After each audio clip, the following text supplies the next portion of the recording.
Saudara yang dikasihi Tuhan Yesus, malam hari ini saya mengajak saudara membaca dua ayat dari surat 2 Korintus 8. 2 Korintus 8 ayat 8 dan ayat 9. Rasul Paulus menulis demikian: Aku mengatakan hal itu bukan sebagai perintah, melainkan dengan menunjukkan usaha orang-orang lain untuk membantu. Aku mau menguji keikhlasan kasih-Mu, karena kamu telah mengenal kasih karunia Tuhan kita Yesus Kristus, bahwa Ia yang oleh karena kamu menjadi miskin, sekalipun Ia kaya, supaya kamu menjadi kaya oleh karena kemiskinannya. Saudara yang dikasihi Tuhan Yesus, Rasul Paulus menulis surat yang kedua kepada orang Korintus. Salah satu tujuannya adalah menagih komitmen, karena sudah setahun yang lewat jemaat kaya raya Korintus ini sudah membuat komitmen akan ikut ambil bagian dalam rangka pengumpulan dana bantuan untuk jemaat tua di Yerusalem yang sedang mengalami paceklik panjang, yang mengalami kesusahan karena penganiayaan. Paulus berinisiatif mengumpulkan dana bantuan melalui jemaat-jemaat yang pernah dia layani atau jemaat-jemaat yang didirikannya. Dan jemaat Korintus, jemaat yang sangat dia banggakan, juga menyatakan ikut berpartisipasi. Sementara yang lain-lain yang kecil-kecil sudah mengimplementasikan komitmen mereka, sudah mengirimkan dana bantuan mereka, jemaat besar yang kaya raya ini malah belum. Sudah setahun. Apakah karena tidak ada dana? Ataukah karena mereka punya kesulitan? Rasanya bukan itu. Paulus melihatnya pada sisi yang lain.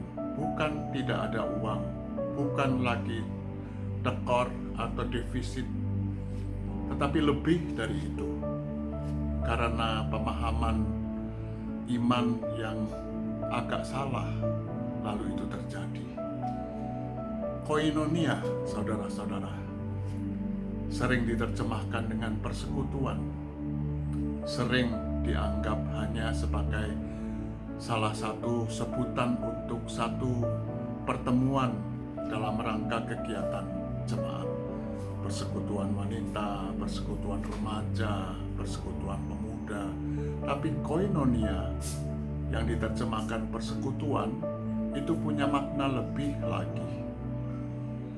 Koinonia atau persekutuan gerejawi itu bagi Paulus yang pertama, ciri utamanya adalah anggotanya adalah orang-orang yang sangat sadar bahwa Tuhan Yesus sudah memberikan segala-galanya bagi mereka.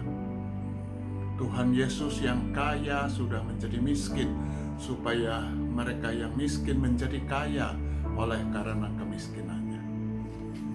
Apakah saya dan saudara-saudara sudah sadar bahwa Tuhan Yesus sudah memberikan segala-galanya dari kehidupannya untuk kita? Bukan hanya memberikan berkat setiap hari untuk kita, tetapi memberikan juga hidupnya dan matinya, memberikan nyawanya kepada kita, sehingga kalau kita minta apa-apa lagi dari Dia, Dia bisa mengatakan saya sudah tidak punya apa-apa. Dan sangat fair, karena kalau orang sudah memberikan nyawa, apanya lagi yang mau diambil? Ciri pertama dari anggota koinonia atau persekutuan gerejawi adalah orangnya sadar bahwa Tuhan sudah memberikan segala-galanya bagi dia.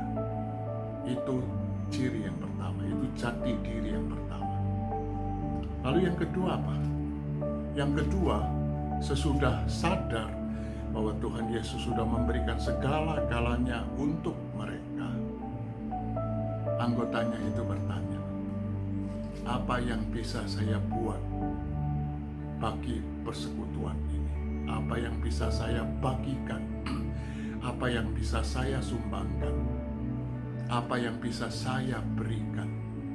Jadi, seorang anggota koinonia Kristiani, persekutuan gerejawi, mestinya sudah tidak lagi bertanya tentang kalau saya aktif di gereja, saya akan mendapat berkat apa dan berapa banyaknya. Tuhan akan memberikan berapa kali lipat berkat untuk saya kalau saya aktif di gereja. Tuhan Yesus sudah mengatakan, aku sudah memberikan nyawaku buat kamu. Anggota koinonia yang dewasa akan bertanya, saya sudah menerima segala-galanya dari Tuhan Yesus. Sekarang apa yang bisa saya bagi? Sekarang apa yang bisa saya beri kepada koinonia ini? Itu yang Paulus menekankan kepada jemaat di Korintus melalui 2 ayat yang kita baca. Bukan tidak punya apa-apa, kaya raya, kaya dalam segala hal. Tapi kenapa sudah 1 tahun mau memberikan partisipasi untuk dana bantuan kepada jemaat tua di Yerusalem masih belum terrealisasi? Pasti bukan soal itu.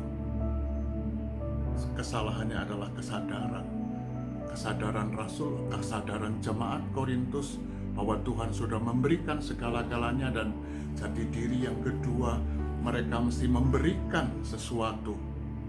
Mereka bagikan dari apa yang mereka punya. Itu yang mereka tidak punya. Atau jangan tidak punya, belum punya. Mereka sudah punya segala-galanya. Mari kita merenung. Apakah kesadaran itu sudah tumbuh dalam hidup beriman kita, bergereja kita? Dan dengan begitu kita didorong untuk bertanya, apa yang bisa saya bagi dan apa yang bisa saya beri dari apa yang saya punya, apa yang saya bisa untuk pelayanan pekerjaan Tuhan. Amin.